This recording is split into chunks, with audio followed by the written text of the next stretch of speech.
Veg non veg fast food royal Zaika restaurant railway station entry gate number 2 के सामने संतोष नगर तोपदड़ा अजमेर। हमारे यहाँ पर veg non veg fast food स्वादिष्ट जायकेदार भोजन की व्यवस्था उपलब्ध है। एक बार अवश्य स्वाद का जायका लीजिए। हमारे यहाँ पर जोमेटो के द्वारा होम डिलीवरी सुविधाएं भी उपलब्ध है। Mobile number 9829463728, 9460134255, 9414003783।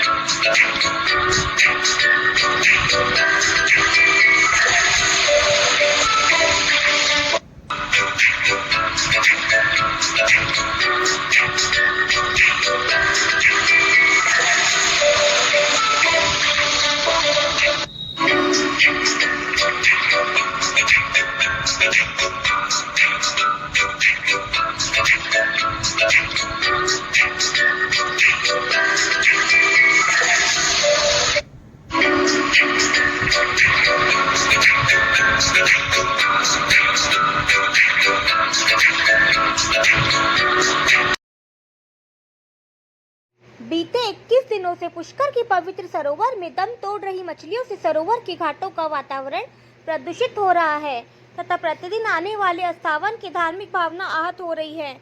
लेकिन जिला एवं उपखंड प्रशासन ने उक्त समस्या समाधान के लिए ठोस कदम नहीं उठाए। इससे आहत तीर्थ पुरोहितों का गुस्सा बुधवार को जारी रहा तो उन्होंने इस विषय पर आर पार की चेतावनी दे दी है। आज तीर्थ पुरोहित के आह्वान पर आयोजित पुष्कर बंद को ऐतिहासिक कामयाबी मिली। सभी व्यापारियों ने स्वेच्छा से अपनी दुकानें बंद रखी।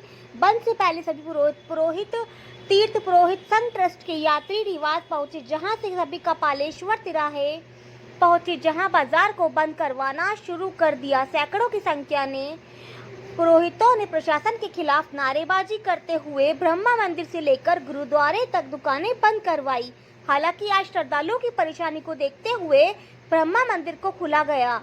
इस मामले को लेकर राज्य सरकार के धरोहर संरक्षण और प्राधिकरण के अध्यक्ष आकार सिंह लखावत ने कहा कि वे इस मसले पर जिला प्रशासन से बात करेंगे और जल्द ही ठोस समाधान किया जाएगा। लखावत ने कहा कि सबसे पहले मछलियों के मरने और सरोवर के जल को दूषित होने के वैज्ञानिक कारणों का पता लगाना होगा, उसके बाद ही स्थायी समाधान होगा। उन्होंने कहा कि पुष्कर सरोवर आस्था का विषय है और सरकार के मसले पर बहुत ही संवेदनशील। उपखंड अधिकारी निखिल कुमार बोदा ने कहा कि सरोवर में पानी के अधिक तापमान एवं ऑक्सीजन की कमी से मर रही मछलियों को बचाने के लिए प्रशासन प्रयासरत है। समस्या से पहले की तुलना में 70 से 80% तक सुधार आया है तथा प्रशासन उक्त समस्या समाधान के लिए प्रयास निरंतर किए जा रहे हैं, जिसमें ऑक्सीजन प्लांट से लगातार ऑक्सीजन सप्लाई की जा रही है। इसी मामले में आज तीर्थ पुरोहित संघ ट्रस्ट के कार्यवाहक अध्यक्ष पुष्कर नारायण के नेतृत्व में एक प्रतिमंडल प्रशासनिक नेतृत्व में अजमेर जिला कलेक्टर कार्यालय पहुंचा और जिला कलेक्टर डॉक्टर भारती दीक्षित से बातचीत कर मछलियों के मरने और तीर्थ पुरोहित की मर्यादा और इतिहास की संपूर्ण जानकारी उनके सामने रखते हुए संपूर्ण मामले से उन्हें अवगत करवाया और शीघ्र अतिशीघ्र इस संपूर्ण मामले में ठोस कदम उठाने का आग्रह किया है। संघ के अध्यक्ष माननीय पुष्कर नारायण जी के सानिध्य में तीर्थ पुरोहित पुष्कर सरोवर की चिंता को लेकर धरना प्रदर्शन कर रहे थे। तीर्थ का सरोवर का जल बहुत ही दूषित होने से हजारों मछलियां रोज मर रही, पानी पूरी तरह से दूषित हो गया। धरना प्रदर्शन चल रहा था। कलेक्टर साहब के आग्रह पे आज हम सब अजमेर आए और तीर्थ की भावना से उनको अवगत करवाया और अल्टीमेटम 7 दिन का दिया गया है कि 7 दिन के अंदर यदि आने वाले 7 दिनों में पुख्ता प्रबंध नहीं किए गए तो फिर से दोबारा तीर्थ पुरोहित संघ और पुष्कर के नगरवासी सड़क पे उतरेंगे।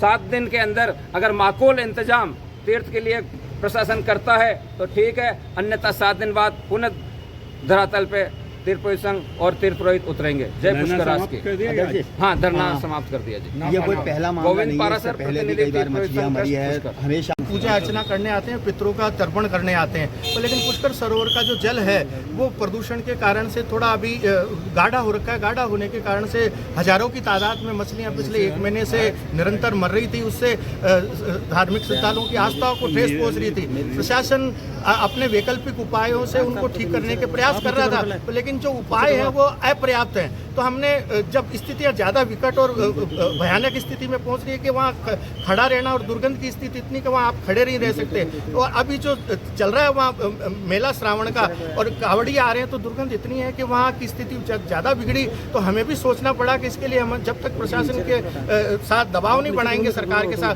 तब तक इसके स्थायी समाधान की। पुष्कर सरोवर एक मात्र छोटा सा सरोवर है जो आस्था का सरोवर पर, लेकिन इसमें निर्मल जल हमेशा बना रहे, इसके लिए हमने दबाव बनाने के लिए, चाहे ये समस्या जो हमारी निरंतर चल रही है उसके लिए आज हमने जिला प्रशासन को यहाँ आके अपनी सारी बातें विस्तार से बताई है कि इस सरोवर में एक तो बीसलपुर का पानी जो लाइन डली हुई है उसको वो छोड़ा जाए, दूसरा जो सरोवर में अनाज डाला जा रहा है, खाद्य सामग्री डाली जा रही है, उस पर रोक लगाई जाए, और जो पुष्कर सरोवर के पीछे कृषि भूमि में अकृषि कार्य करके जो होटलें बना के लोग अपना गंदा पानी पुष्कर सरोवर में डाल रहे हैं उसको रोका जाना चाहिए। तब जाके पुष्कर का अस्तित्व बचेगा और इसकी अस्मिता बचेगी। यदि पुष्कर नहीं बचेगा तो कुछ नहीं बचेगा। पुष्कर हमारी लाइफ लाइन है तीर्थ पुरोहितों की, पुष्कर के सभी जो दुकानदार हैं वगैरह वगैरह सबकी, तो हमारा सनातन तीर्थ बचे उसके लिए हम प्रशासन से ये कहने आए कि इसमें हमेशा निर्मल जल रहे। इसके लिए कोई वृहद योजना बनाए कि हमें बाद में भविष्य में कभी भी मछली मरने की और ये सरोवर गंदा होने की, प्रदूषित होने की शिकायत ना मिले। बिल्कुल शिकायत पुलिस की पूरी टीम लग रही है, प्रशासन पूरी लग रही है। इसकी सख्ती से पालना की जाएगी कि किसी भी प्रकार की खाद्य सामग्री मछलियों के लिए पानी में ना डाला जाए जिससे उनकी मृत्यु हो रही है, और फाउंटेन्स और लगाए गए हैं ताकि पानी में ऑक्सीजन की मात्रा बढ़े, जिससे कि जो अभी संख्या कम हुई है लेकिन और ये मछलियों की जो संख्या है वो कम हो जाए, मृतक जो मछली है। मैम कारण क्या है? मतलब कारण यही है, एक तो बारिश नहीं आई है, तो पानी का टेम्परेचर ज़्यादा है और ऑक्सीजन का लेवल कम हो गया, और उसके अलावा ये जो पॉल्यूशन हो जाता है, हम खाने की सामग्री डाल देते हैं, पॉलीथीन डालते हैं, तो इन सब की सख्ती से पालना की जाएगी और स्वच्छ पानी उसमें डाला जाए। इसके लिए ट्यूबवेल चालू किए गए, फाउंटेन्स लगाए गए हैं, चूना डाला जा रहा है, और जैसे बारिश आएगी फ्रेश वाटर आएगा तो ये स्थिति नॉर्मल हो जाएगी। Thank you.